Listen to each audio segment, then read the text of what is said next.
नमस्कार दोस्तों, आपके अपने YouTube चैनल भक्ति भजन में आप सभी लोगों का बहुत बहुत स्वागत है। माँ भगवती जगदम्बा की कृपा आप सभी पर सदा बनी रहे। आज मैं आप सभी को गुप्त नवरात्रि के बारे में विस्तार से बताऊंगी। आषाढ़ मास की शुक्ल पक्ष की प्रतिपदा तिथि से लेकर शुक्ल पक्ष की नवमी तिथि तक जो ये 9 दिन होते हैं, इन्हें कहा जाता है गुप्त नवरात्रि। गुप्त नवरात्रि नाम से ही पता चलता है। इस नवरात्रि में गुप्त साधनाएं की जाती है। वर्ष में 2 बार आती है गुप्त नवरात्रि, माघ मास एवं आषाढ़ मास में। गुप्त नवरात्रि में साधना करने से, मंत्रों का जाप, देवी की आराधना करने से आत्मिक और आध्यात्मिक उन्नति और भौतिक जो भी कामनाएं होती है सभी पूर्ण होती है। ये 9 दिन बहुत महत्वपूर्ण होते हैं। और जैसे कि प्रकट नवरात्रि होती है आश्विन मास की और चैत्र मास की, इसकी तुलना में ये जो गुप्त नवरात्रि है इसमें गोपनीयता का बहुत ज़्यादा ध्यान रखा जाता है। शास्त्रों के अनुसार गुप्त नवरात्रि में हम जो साधना करते हैं, मंत्रों का जाप करते हैं, माँ की पूजा करते हैं, उसे हम किसी को बताते नहीं हैं। और गुप्त नवरात्रि की पूजा को जितना गुप्त रखा जाता है उतना ही अधिक पुण्य फल प्राप्त होता है और हमारी कामना पूर्ण होती है। तो इस नवरात्रि का जो मूल मंत्र है दोस्तों, वह यह है कि साधना जितनी ही गुप्त, फल उतना ही अत्यधिक होती है। तो बहुत आवश्यक है दोस्तों नवरात्रि में अपनी पूजा, अपनी साधना, अपनी कामना को बिल्कुल गुप्त रखना है। और इसके साथ ही अगर आपको आपकी कोई विशेष कामना है तो ये उपाय आप लोग ज़रूर कीजिएगा। आज की वीडियो में मैं कुछ उपाय आपको बताने वाली हूँ जो कि शास्त्रों में भी वर्णित है। उपाय बहुत ही अचूक है। तो दोस्तों इन्हें करने से निश्चित ही आपकी कामना पूर्ण होती है। तो आप लोग वीडियो को अंत तक ज़रूर देखिएगा और अगर वीडियो अच्छी लगे तो इसे लाइक ज़रूर कीजिएगा और ज़्यादा से ज़्यादा शेयर कीजिएगा। ठीक है दोस्तों, तो आइए बात करते हैं सबसे पहले कि आषाढ़ मास की गुप्त नवरात्रि कब प्रारंभ हो रही है और कब समाप्त होगी। आषाढ़ मास की गुप्त नवरात्रि प्रारंभ हो रही है 15 जुलाई 2026 को। पहला दिन माता शैलपुत्री की पूजा करेंगे और कलश स्थापना करेंगे। तो कलश की स्थापना करने का मुहूर्त है प्रातःकाल 5:33 से सुबह 10:09 तक। अच्छा दोस्तों ध्यान रखिएगा, गुप्त नवरात्रि का प्रारंभ हो रहा है बुधवार से और बुधवार के दिन अभिजीत मुहूर्त हमें नहीं मिलता। तो अगर आप कलश की स्थापना करना चाहते हैं तो सुबह का जो मुहूर्त है 5:33 से 10:09 तक, इस समय में कलश स्थापना आप लोग कर लीजिएगा। गुप्त नवरात्रि की अष्टमी और नवमी तिथि कब है? तो दोस्तों देखिए 21 जुलाई को अष्टमी तिथि है और महाअष्टमी महागौरी की पूजा करेंगे और 22 जुलाई 2026 को नवमी तिथि है अर्थात माता सिद्धिदात्री की पूजा करेंगे और संधि पूजा भी इसी दिन है। मतलब अष्टमी और नवमी तिथि जिस समय पर मिलती है उससे 24 मिनट पहले और 24 मिनट बाद का जो समय होता है दोस्तों, उसे संधि पूजा के लिए श्रेष्ठ माना गया है। इस 48 मिनट में हम जो भी मंत्र का जाप करते हैं, पूजा पाठ करते हैं, वह सिद्ध हो जाता है और इससे हम जो कामना करते हैं वह पूर्ण होती है। अगर संधि पूजा श्रद्धा भाव से करते हैं और इस संधि काल में हम कौन सी पूजा करें, अगर आप लोग जानना चाहते हैं तो कमेंट बॉक्स में आप लोग ज़रूर लिखिएगा। 23 जुलाई 2026 को आषाढ़ मास की गुप्त नवरात्रि का पारण है। ठीक है दोस्तों, तो दोस्तों अब बात करें कुछ विशेष उपायों के बारे में।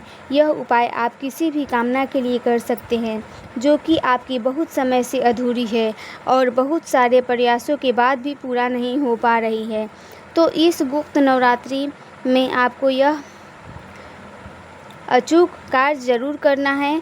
पहला कार्य, नवरात्रि के पहले दिन आपको विधि विधान से माँ दुर्गा की पूजा करनी है और अगर आप चाहे तो कलश की स्थापना भी कर सकते हैं। लेकिन अगर आप कलश की स्थापना नहीं भी करना चाहते हैं तो भी आप नवरात्रि के पहले दिन जल्दी उठकर विधि विधान से माँ दुर्गा की आराधना कर लीजिए, पूजा कर लीजिए और माँ दुर्गा के सामने आपको संकल्प लेना है। जिस भी कामना के से आप पूजा कर रहे हैं, अपनी कामना को संकल्प कर लीजिए। तो दोस्तों, संकल्प कैसे लेते हैं देखिए। माँ दुर्गा की विधि विधान से पूजा करने के बाद आप हाथ में जल और पुष्प लीजिए और माता दुर्गा के सामने अपना नाम, अपना गोत्र और जिस स्थान पर आप रहते हैं उस जगह का नाम बोलिए और माँ से प्रार्थना कीजिए कि आप नवरात्रि के इन 9 दिनों में माँ दुर्गा की पूजा गुप्त रूप से करना चाहते हैं और अपनी कामना माता रानी से कहिए और प्रार्थना कीजिए कि अगर यह कामना आपके लिए शुभ है तो माँ दुर्गा उसे पूर्ण करे और पूजा में जो भी जाने अनजाने में भूल चूक हो जाए उसे माता रानी क्षमा करे। नवरात्रि में आपको मंत्र जाप करनी है और वो मंत्र है ओम ऐं ह्रीं क्लीं चामुंडाय विच्चे और इस मंत्र की संख्या है कम से कम 11 माला आपको प्रतिदिन जाप करनी है। तो संकल्प लेते समय आपको इस मंत्र का भी स्मरण करना है माँ के सामने कि आप नावान मंत्र का 11 माला का जाप करेंगे। नवरात्रि के पहले दिन से अंतिम दिन तक संख्या निर्धारित करके आपको मंत्र जाप करना है। ठीक है दोस्तों। अब जो दूसरा नियम है वह साधना करने का समय, जो भी समय आपके अनुकूल है आप देख लीजिएगा। मतलब समय ऐसा होना चाहिए जिस समय में आप एकाग्रचित्त होकर बिना किसी रुकावट के पूजा कर सके और जब आप पूजा करने बैठते हैं तब धूप दीप जलाकर माँ का भोग लगाकर तब मंत्र जाप करना है। तो दोस्तों, ये हुआ दूसरा नियम। और तीसरा कार्य क्या है दोस्तों? सुबह शाम दोनों समय माता दुर्गा की विशेष रूप से आपको आरती करनी है। कपूर और लौंग जलाकर घर में भी आपको ध्वनि देनी है। कपूर लौंग की प्रतिदिन आपको एक ही समय में पूजा करनी है। बस इतना ध्यान रखिएगा, आप पहले दिन जिस समय में पूजा और जाप करते हैं उसी समय को निर्धारित कर लीजिएगा। बाकी सुबह और शाम की पूजा आप कभी भी कर सकते हैं। चौथा कार्य है दोस्तों, आपको गुड़हल के फूल का माला अर्पित करना है। माला अगर आपको नहीं मिले तो आप पुष्प भी चढ़ा सकते हैं। अगर आपके पास लाल फूल भी ना हो तो आप मन में भाव कीजिए कि हाथ में लाल फूल भरे हुए हैं और आप माँ को अर्पित कर रहे हैं। और अब बात करें दोस्तों 5वें कार्य की, तो 5वां कार्य है जो कि गुप्त दान करना है। गुप्त दान करने का फल कई गुना ज़्यादा होकर आपको प्राप्त होता है, लेकिन यह दान आपको बिल्कुल गुप्त रूप से बिना किसी से बताए करना है। ऐसे में आप किसी ज़रूरतमंद को धन का दान कर सकते हैं। किसी भी मंदिर के दान पेटी में आप पैसे डाल सकते हैं। सुहाग की सामग्री आप किसी मंदिर में दान कर सकते हैं। अगर कहीं भंडारा हो रहा हो वहाँ पर भी आप कुछ सामग्री दे सकते हैं। बस दोस्तों, इतना ध्यान रखना कि जब आप दान करते हो तो दान के बाद उसका स्मरण भी आपको नहीं करना है।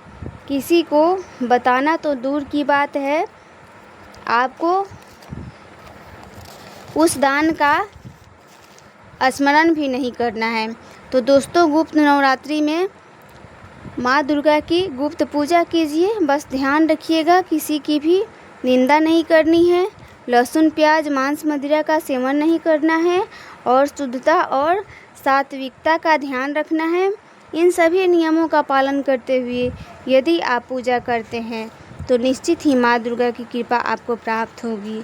तो दोस्तों, उम्मीद करती हूँ वीडियो अच्छी लगी होगी।